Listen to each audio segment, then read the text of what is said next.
நேற்று இரவு பாத்தீங்கன்னா ஒரு ஃபேக் நியூஸ் வந்துச்சு. அது என்னன்னு பாத்தீங்கன்னா பெட்ரோல் இருப்பு இல்லை அப்படின்னு சொல்லிட்டு ஒரு ஃபேக் நியூஸ். நம்ம பாண்டிச்சேரியில மட்டும் இல்லாம தமிழ்நாடு முழுவதும் ஒரு ஃபேக் நியூஸ் வாட்ஸ்அப்ல வந்ததுல அதை மக்கள் நம்பி எல்லா பெட்ரோல் பங்க்லயும் கூட்டம் அலமுதிச்சு. இப்ப பாண்டிச்சேரியில உள்ள ஒரு கிளிப்பை போடுறேன், அந்த கிளிப்பை நீங்களே பாருங்க.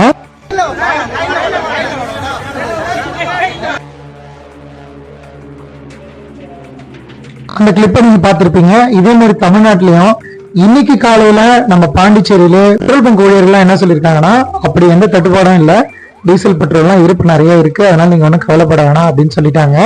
இன்னைக்கு பாண்டிச்சேரியில காலையில பெட்ரோல் பங்க்ல வேலை செய்யற ஒரு ஊழியர் அவரோட பேட்டி கொடுத்திருக்காரு. அது என்ன நீங்களே பாருங்க. என் பேர் சந்திரசேகரன், பெட்ரோல் பங்கில் வேலை செய்கிறேன்.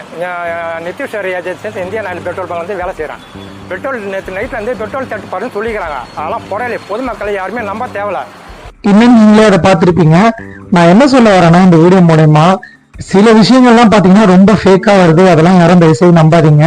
நேற்று நான் நிறைய வீடியோ பார்த்தேன். அதில் பாத்தீங்கன்னா ஒவ்வொருத்தவங்களும் இந்த தண்ணி பிடிக்கிற கேன் 25 லிட்டர் கேன் பெட்ரோல் வாங்கிட்டு போறாங்க. இப்ப காசு இருக்குன்னு சொல்லிட்டு வாங்குறாங்க. சில பேர் கடன் கூட வாங்கி வாங்கலாம், அப்படி கூட இருக்கலாம். இப்ப இவ்வளவு பெட்ரோல் வாங்கி வச்சு நம்ம என்ன பண்ண போறோம்? சரியான தகவல் நம்ம தெரிஞ்சுக்காம இந்த மாதிரி நம்ம யாரும் செய்ய வேணாம். இப்ப சில பெட்ரோல் பங்க் எல்லாம் பாத்தீங்கன்னா சென்னையில நான் சில வீடியோல பார்த்தேன், முடிஞ்சிச்சு பெட்ரோல் அப்படின்னு சொல்றாங்க. சில பேர் காரு பைக் எல்லாம் பெட்ரோல் இல்லாம தள்ளிட்டு போய் ஓரமா நிறுத்துற சூழ்நிலையை நான் பார்த்தேன். இப்ப எல்லாருக்குமே நம்ம கொடுத்து வாழணும். ஏன் நம்ம இப்படி பண்ணணும்? கஷ்டம் வந்தா எல்லாரோட சேர்ந்து நம்மளும் கஷ்டம் வரட்டும். இப்போ நம்ம மற்ற விஷயத்தை விட இந்த மாதிரி கஷ்ட காலங்கள்ல ஒருவேளை இது உண்மையாக இருந்தால் நம்ம பிறருக்கு உதவி செய்யற மாதிரி தான் நம்ம இருக்கணுமே தவிர உபத்திரம் செய்யற மாதிரி நம்ம இருக்காது. கூடிய விரைவில் இந்த ஈரான் போற முடிவுக்கு வரும் நான் நம்புறேன். வந்துச்சுன்னா இயல்பு நிலை சுமூகமா திரும்பும்.